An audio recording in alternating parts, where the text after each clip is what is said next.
Hello, hello, people of the internet.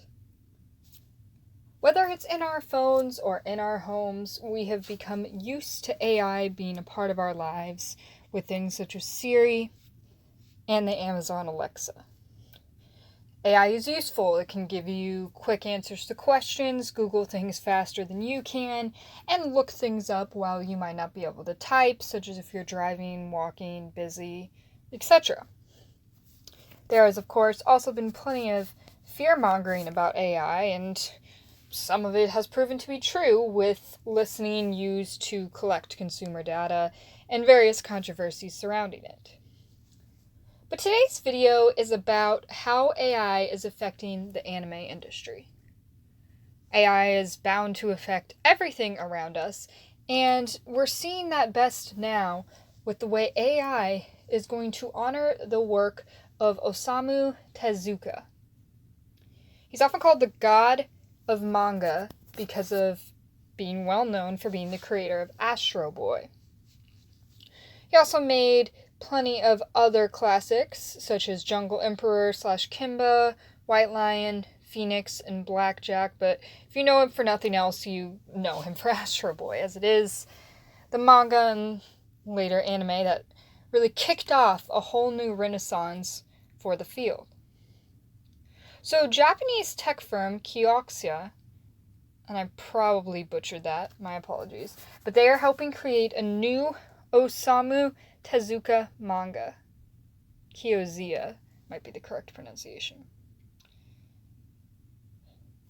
Tezuka has unfortunately been dead since 1989, so how are they making a new manga?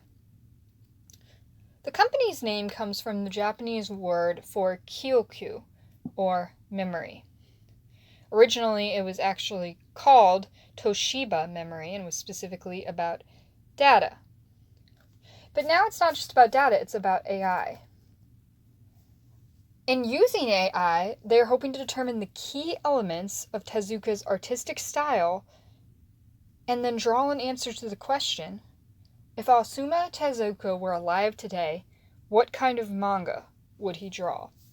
Now, reading this story immediately made me think of that meme of it's like, I had a AI watch a bunch of car commercials, and then I wanted him to write my own car commercial, and here was what it is, and then it's always a bunch of stereotypes or like really obvious things that you might expect, and I don't know if any of them are real. I'm assuming 99% of them aren't. Haven't really spent a bunch of time looking into that meme, but it does remind me of this, and it's fascinating that it could be real. We haven't gotten too many other specifics, whether it's going to be a series that's telling a story or just perhaps a piece of art. We don't know what all is going to come from this, but I'm fascinated because this is a lot for an AI to do. But we know that AI can do a lot. Let's look at some of the other things that AI is currently doing in the Japanese media world. So, there was a little bit of a meme story earlier in the summer about an AI program from a video game called NCSoft, which would basically take your photo and turn it into an anime character. Now, this isn't perhaps the most complicated example of the use of AI. It is just a still image, but it is still interesting. You can check the link in the description below how similar some of these do look. I think some of them are better than others in terms of the examples that they show, and a lot of it was used as sort of a joke once again.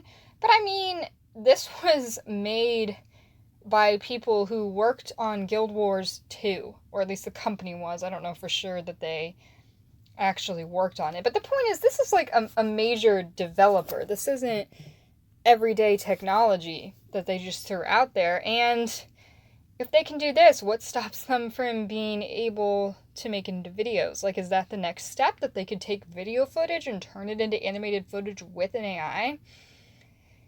Also, they use this footage that turns like dogs into cats and cats into dogs, and it's very strange looking.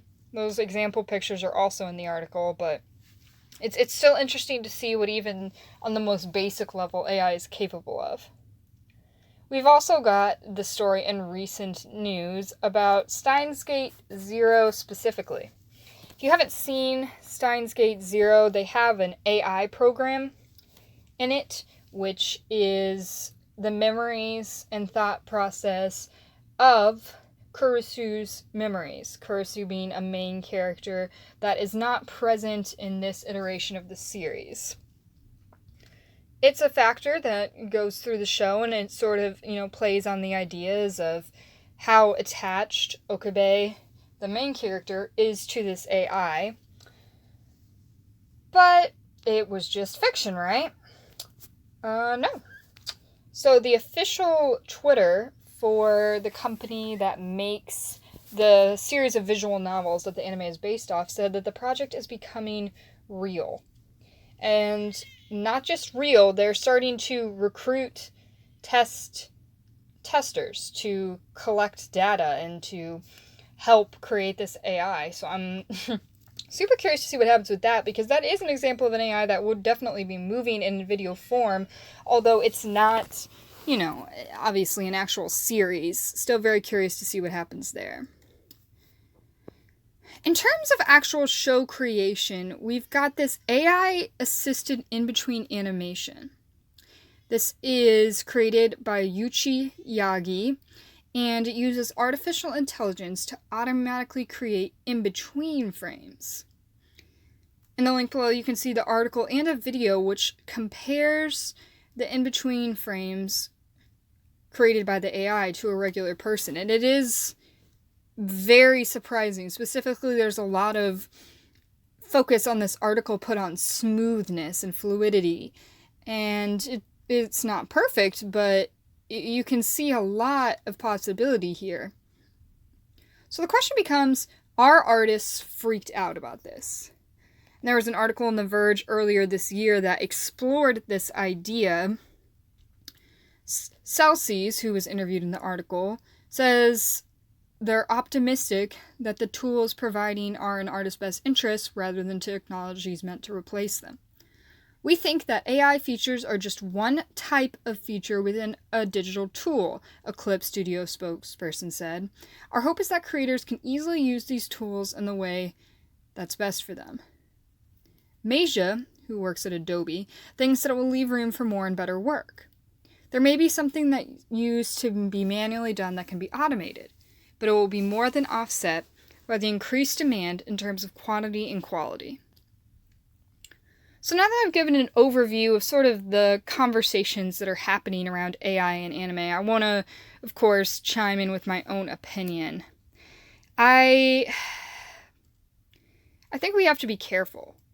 Using AI to generate pieces of animation that already have thought and design put into them by a human being, I agree. Maybe it could help people make quality work and help with some of the labor problems in Japan, which, is an issue and was mentioned in one of these articles as sort of a thought process by including AI. There's a ton of work and money that goes into making anime. I talked about that in my latest video about why are anime studios losing money. But I think we need to keep AI away from creativity. So the Steins Gate Zero is a good example of what I think is a nice use of AI. It's a character that was already created, it's had all this love and thought put behind it, and it's sort of bringing something to life that's interesting for fans of the series. I'm also not against this in-between animation and helping to speed up processes for the people that are making the shows that we like. The one that I'm hesitant about is the Osamu Tezuka project. I do think it will be fascinating to see how an AI understands an artist's work, and I completely respect their desire to honor someone who was so important and influential in manga and anime as we see it today. However, I'm hesitant that they can make true artistic beauty. Even if it makes something new, it's still using concepts that were already created and thought up by someone else. I just don't believe an AI can be creative. I believe an AI can help with processes, can get work done, can think of data, but I don't think an AI can be creative. And if it could be, I think we should all be scared.